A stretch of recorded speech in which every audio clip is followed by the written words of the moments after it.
Hello दोस्तों, आप सभी को नमस्कार। मैं हूं संदीप कुमार। एक्सिस आईएएस में आप सभी का स्वागत है। यूपीएससी और पीसीएस में एनसीईआरटी का क्या रोल होता है, ये मैं पिछली वीडियोस में बता चुका हूं। अगर देखें तो हर बार एनसीईआरटी से लगभग 10 से 12 क्वेश्चन आईएएस में और लगभग 15 से 25 क्वेश्चन के आसपास पीसीएस वगैरह में पूछे जाते हैं। और इन क्वेश्चन को पूछने का नेतार्थ ये है कि ये बेसिक है आपका। अगर आप इनको क्लियर कर लेते हैं तो एनसी चाहे यूपीएससी करें या पीएससी करें, स्टेट की कोई भी स्टेट हो, चाहे बिहार हो, उत्तर प्रदेश हो, तो आपका जो अंडरस्टैंडिंग लेवल है सब्जेक्ट को लेकर के, ठीक है, वो बेहतर हो जाता है। क्योंकि एनसीईआरटी ऐसी चीज है कि आपको एक तो जो भी चीजें इनमें दी गई होंगी शोध करके ऑलरेडी, है ना, काफी ज्यादा टाइम लेकर के लिखी गई होंगी। और इनमें कई सारे लोग मिल करके इस पे अपना ओपिनियन देते हैं, पब्लिक डोमेन में भी आती हैं। अभी हाल फिलहाल में एनसीईआरटी में जो बदलाव किए गए वो आप तक भी पहुंचे होंगे। तो एनसीईआरटी आपका बेसिक है। अगर आप एनसीईआरटी बहुत अच्छी तरीके से पढ़ते हैं तो आने वाले जो जो भी मास्टर बुक हैं, चाहे वो हिस्ट्री की हो, पॉलिटी को हो, इकोनॉमिक्स की हो, तो आपकी अंडरस्टैंडिंग बेहतर बनेगी और आपको जल्दी से चीजें समझ में आ जाएंगी। ठीक है।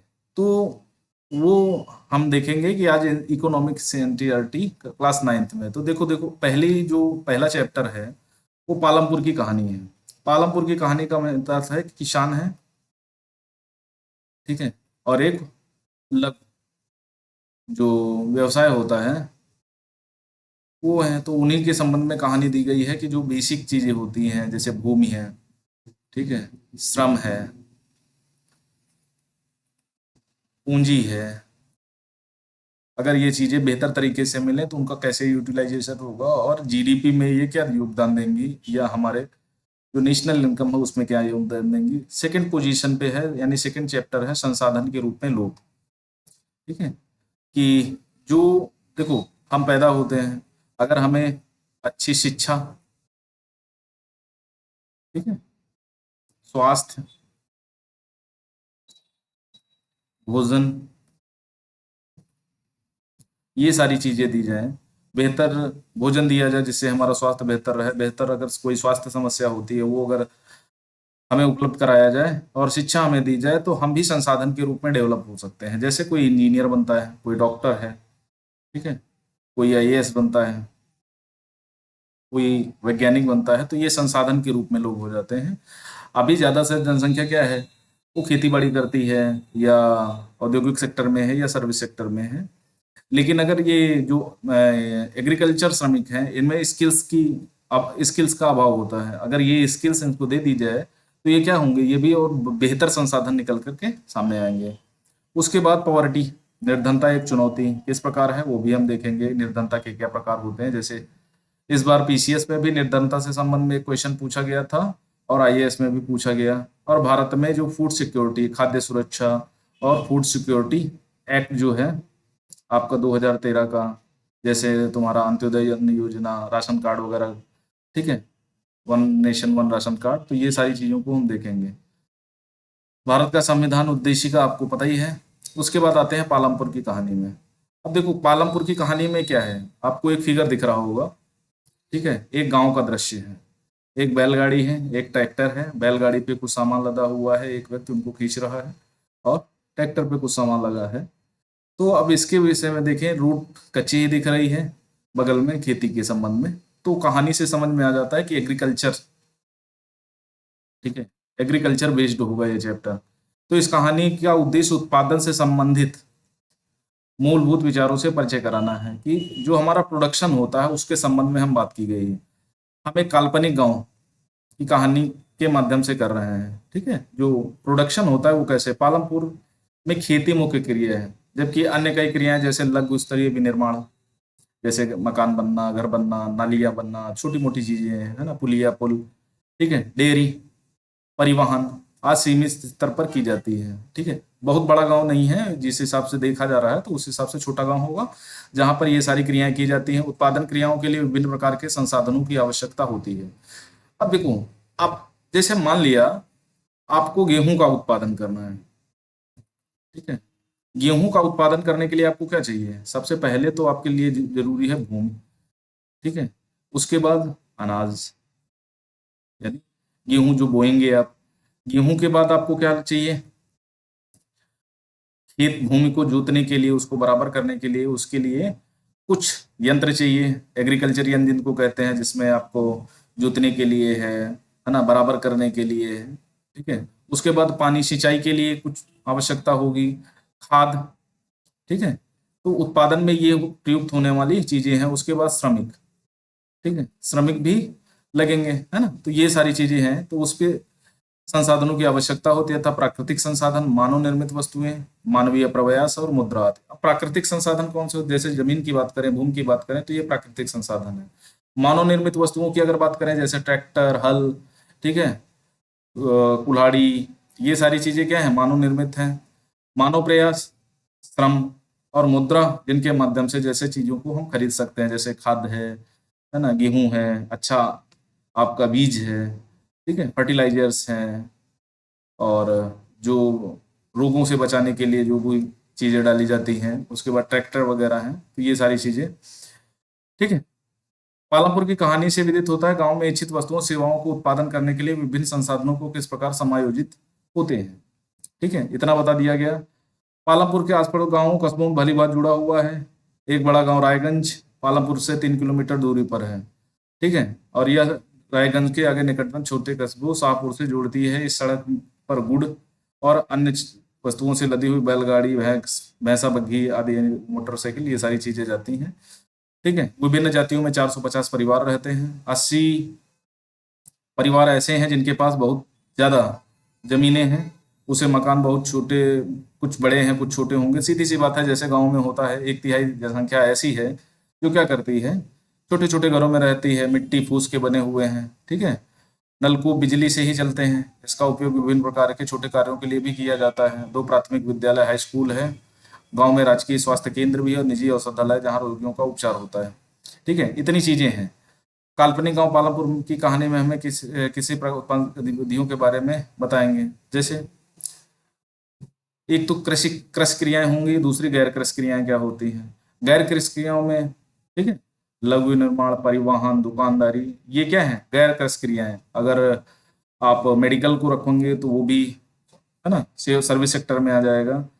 ठीक है। अब इनके दोनों के विषय में विचार करना है। अब उत्पादन का संगठन क्या है? उत्पादन का उद्देश्य ऐसी वस्तुएं सेवाएं उत्पादित करना है जिसकी हमें आवश्यकता है। ठीक है। और सेवाओं के उत्पादन के लिए 4 चीजों की आवश्यकता होती है। सबसे पहले भूमि, ठीक है, प्राइमरी है, क्योंकि उद्योग भी लगाएंगे तो आप क्या करेंगे? भूमि पर ही लगाएंगे। ठीक है। और अन्य प्राकृतिक संसाधनों में जैसे जल, वन और खनिज। मान लिया आपको लकड़ी से संबंधित टिम्बर का काम करना है तो आपको वनों की जरूरत होगी, क्योंकि टिम्बर उसी से बनाएंगे।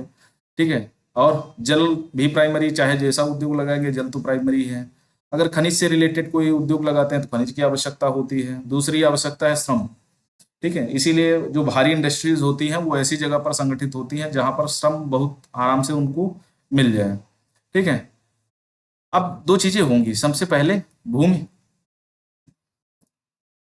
और दूसरी चीज श्रम। ठीक है, ये प्राइमरी चीजें हैं। अगर ये 2 चीजें नहीं है तो नहीं हो सकता। रीजन है, कुछ भी करना है तो आपको कुछ ना कुछ तो चाहिए। दुकान बनाना है तो जमीन चाहिए, आपको कोई व्यवसाय करना है तो जमीन चाहिए, आपको चलना बैठना उठना, आपको गेहूं बेचना है तो पहले गेहूं पैदा करने के लिए जमीन की आवश्यकता होगी। तो ये सारी, उसके बाद आता है श्रम। ठीक है।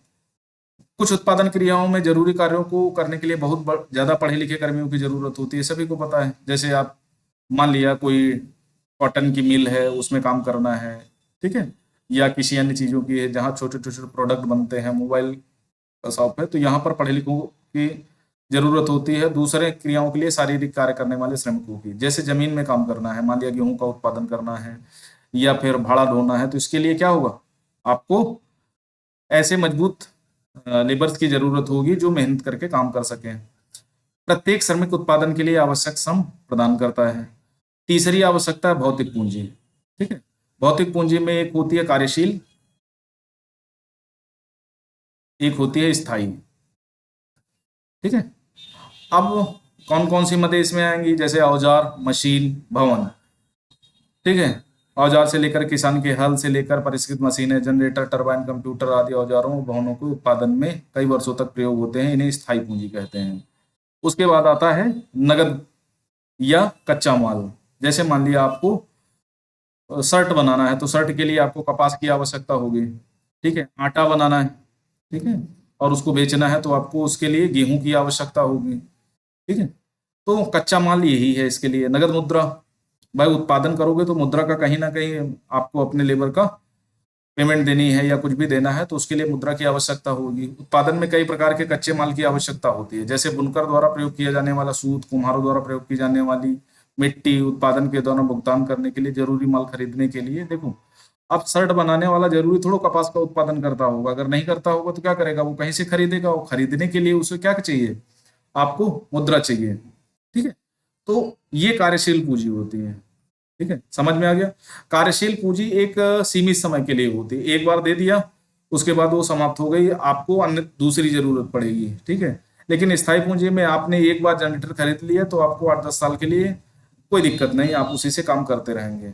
आई बात समझ में। लेकिन कच्चा माल, जैसे मान लिया 50 किलो आटा आपको बनाना है, मान लिया 50 kg आपको आटा बनाना है, और 50 kg आटे के लिए आपने 60 किलो गेहूं खरीदे, एक बार में खरीदे बेच दिया खत्म हो गया, आपको नेक्स्ट टाइम के लिए 60 kg फिर गेहूं खरीदने पड़ेंगे, या जिस हिसाब से प्रोडक्शन होगा, ठीक है। कार्यशील पूंजी कहते हैं। तो आपको बात समझ में आ गई होगी। स्थायी पूंजी क्या होती है, स्थायी पूंजी जो 8 से 10 साल 15 साल के लिए काम आए, और कार्यशील पूंजी वो जो सम टाइम्स, ठीक है, ठीक है। अब जब जीडीपी करेंगे तो 6 भी जोड़ा जाएगा।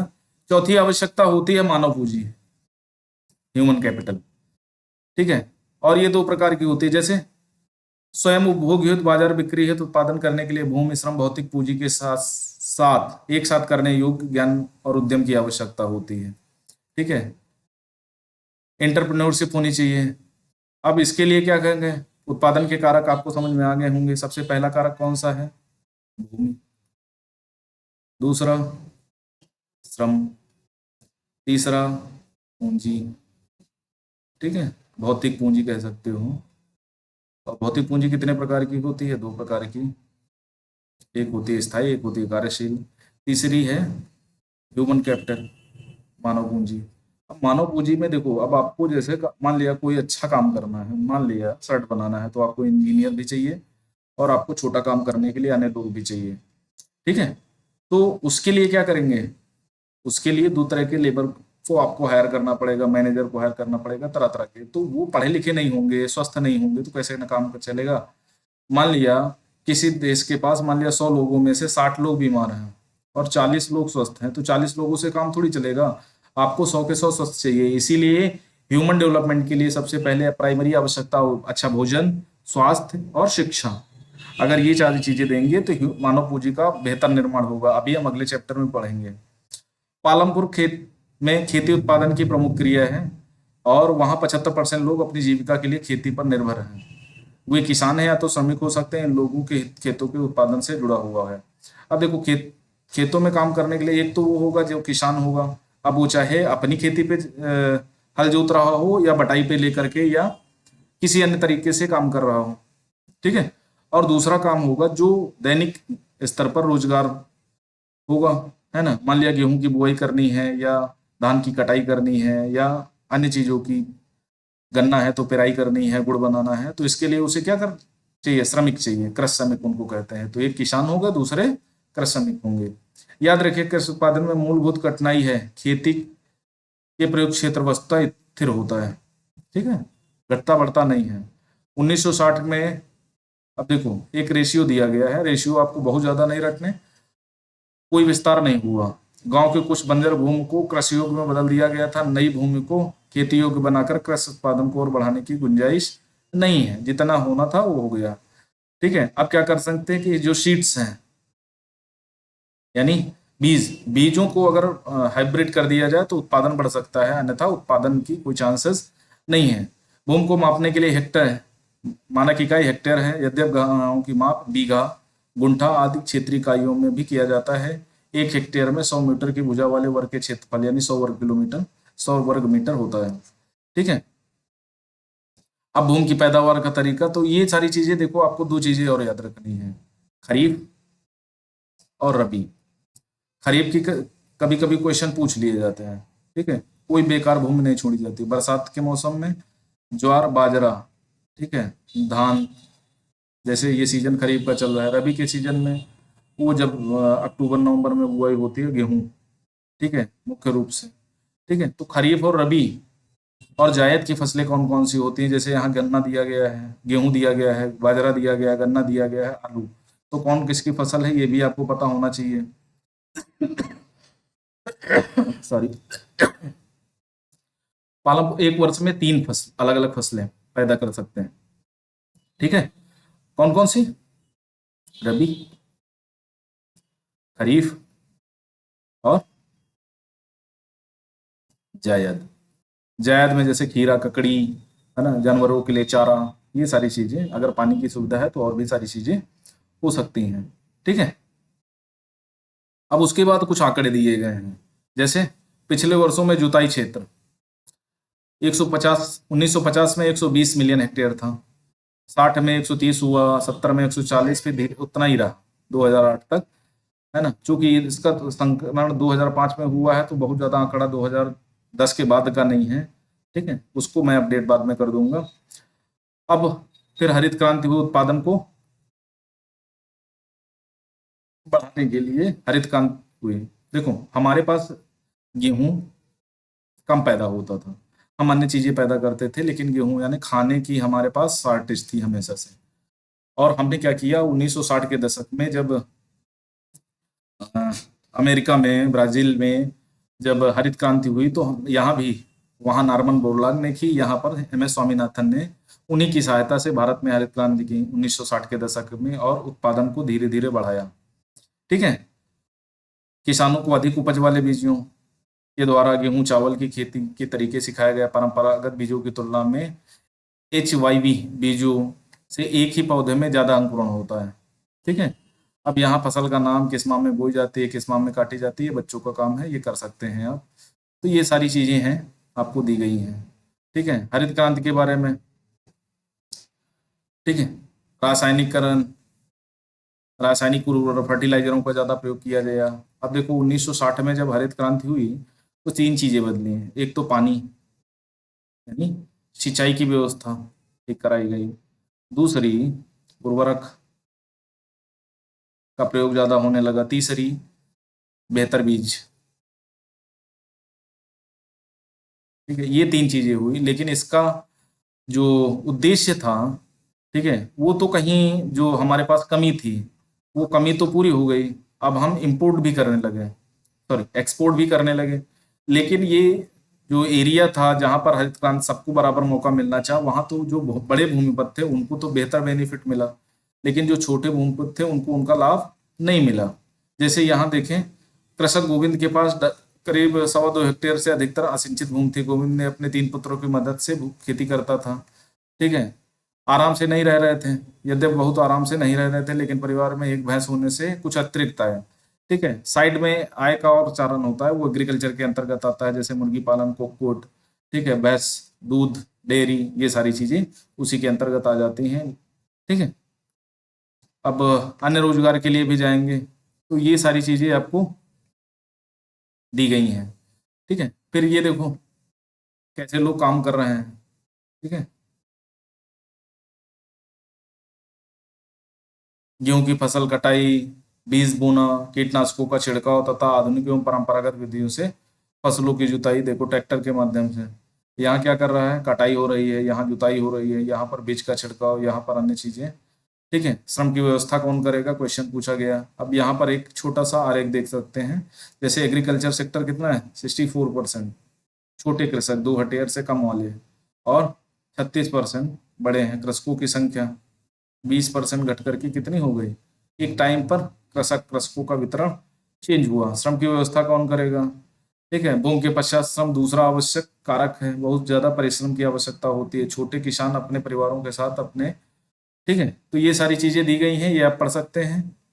ठीक है, अब देखो दो लोग बातें कर रहे हैं, आजकल काम मिलना कठिन है, केवल बड़े किसान ही हमें रखते हैं, और वह भी बहुत कम दिनों के लिए। देखो जितना भी छोटा किसान होता है जिसके पास 2 हेक्टेयर से कम जमीन होती है, तो उसके लिए प्रॉब्लम ये हो जाती है कि वो अपने परिवार का गुजारा नहीं कर पाता, और परिवार में कम से कम 10 लोग होते हैं, तो उन्हें श्रमिकों की ज्यादा आवश्यकता होती नहीं है। वो क्या करते हैं, खुद मिल करके सारा काम निपटा लेते हैं, तो श्रमिक नहीं, तो इनको कौन बुलाता है? बड़े किसान, वो भी कुछ दिनों के लिए। घनश्याम एक बड़ा किसान है, उसने अभी अभी हार्वेस्टर वो मशीन होती है जिसके माध्यम से गेहूं की कटाई की जाती है।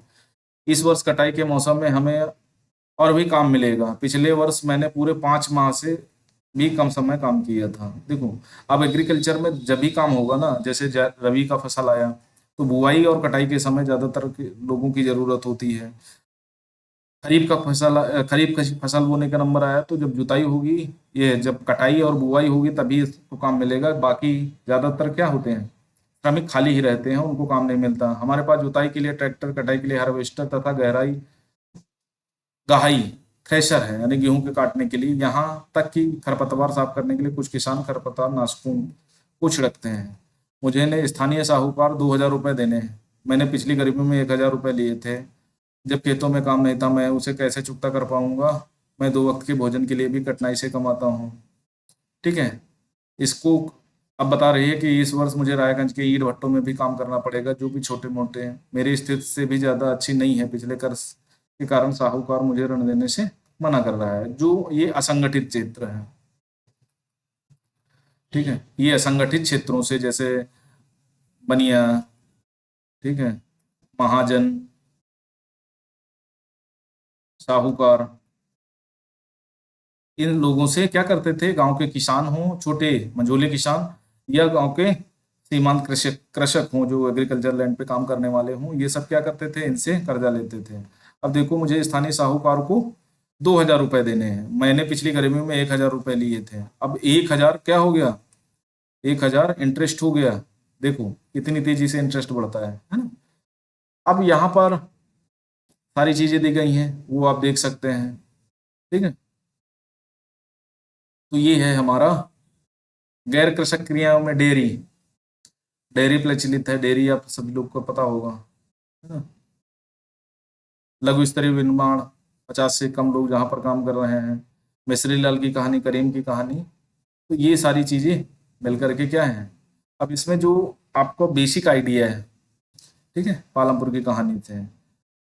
अब आपको यहाँ देना है शैक्षिक सुविधाएं क्या क्या है, चिकित्सा, बाजार, बिजली आपूर्ति, संचार व्यवस्था, निकटतम कस्बा कौन कौन सा है, ये सारी चीजें आपको बतानी है। ठीक है, कुछ क्वेश्चन है जो आपको करने होंगे। सविता को किन शर्तों पर तेजपाल से सिंह से ऋण मिला? क्या ब्याज की कम दर पर बैंक कर्ज मिलने की सविता की स्थिति अलग होती है? बिल्कुल अलग होती है, क्योंकि यहाँ पर क्या है, कर्ज का कोई है रेशियो नहीं। हर महीने उसका ब्याज बढ़ जाता है, लोग ब्याज जमा करते हैं तो मूलधन जमा नहीं कर पाते। बैंक में क्या है, एक सीमित ब्याज दर होती है। पुराने निवासियों से बात कीजिए, पिछले 30 वर्षों से सिंचाई उत्पादन के तरीकों में हो परिवर्तन पर संक्षिप्त टिप्पणी लिखिए। वैकल्पिक है, आपके क्षेत्र में। तो ये सारी चीजें हैं। अब देखो, पहली कहानी में अगर मूलभूत चीजें देखें, पालमपुर की कहानी है, तो उत्पादन, उत्पादन के कारक, ठीक है, उत्पादन कौन करेगा, क्या, ठीक है, एग्रीकल्चर। ओके, उत्पादन के कारक में भूमि आ गई, श्रम आ गया, उसके बाद भौतिक पूंजी आ गई, भौतिक पूंजी के बाद भूमि हो गई, श्रम हो गया, भौतिक पूंजी के बाद फिर मार्केट भी तलाशना पड़ेगा, है ना। भौतिक पूंजी में आपकी 2 तरह की पूंजी होगी, स्थायी और कार्यशील। ठीक है, स्थायी पूंजी जैसे औजार, मशीन, कार्यशील पूंजी के अंतर्गत आपकी कच्चा माल आ जाएगा, है ना। और और क्या बोलते हैं, मुद्रा। ठीक है, मुद्रा भी 2 प्रकार की होगी, एक तो करेंसी, दूसरी अन्य चीज में जैसे सोना चांदी वगैरह होगी, वो भी भौतिक पूंजी के अंतर्गत ही आती है। ठीक है, फिर उद्यमशीलता। उद्यमशीलता में ही आपका जो ह्यूमन डेवलपमेंट, ठीक है, मानव पूंजी जिसको बोलते हैं, वो सारी चीजें आ जाएगी। तो बस इतना ही है। इसको अगर ठीक से पढ़ेंगे, है ना, तो आपको एग्रीकल्चर फील्ड में फसलों के बारे में दिया गया है, ठीक है। फसलें कौन कौन सी हैं, जैसे